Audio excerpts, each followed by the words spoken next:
Avokati Azem Sylës, Tom Gashi, mendon se gjithçka ka filluar mbrapsht në rastin e tjetërsimit të ish pronave shoqërore.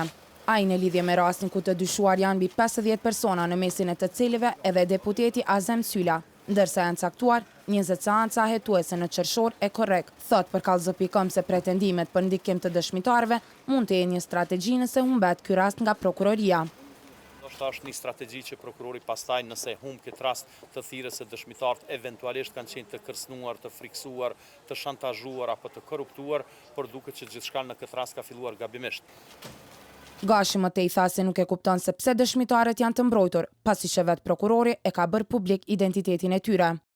Fillimisht prokurori vetë i bën publik emrat e dëshmitarëve të mbrojtur, pastaj gjykata po ashtu i bën publike emrat e dëshmitarëve të mbrojtur, duke i përmendur në akt vendim për caktimin e paraburgimit, nga se kërkesa e prokurorit, vendimi për caktim të paraburgimit nuk janë dokumente sekrete, por janë dokumente publike që mund t'i kenë edhe të tjerë pas klientave dhe avokatëve, dhe duket që strategjia ka filluar.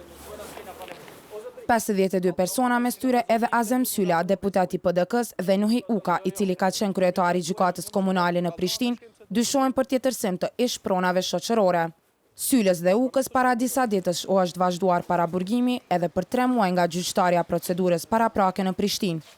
Azem Syla, Nuhi Uka, Sabedin Haxhiu, Avni Maxhuni, Hajrullah Berisha, Ilaz Syla dhe Lubisha Vujović ishin arrestuar në fund të prillit të këtij viti pas një aksioni të gjerë të policisë së Kosovës dhe EULEX-it.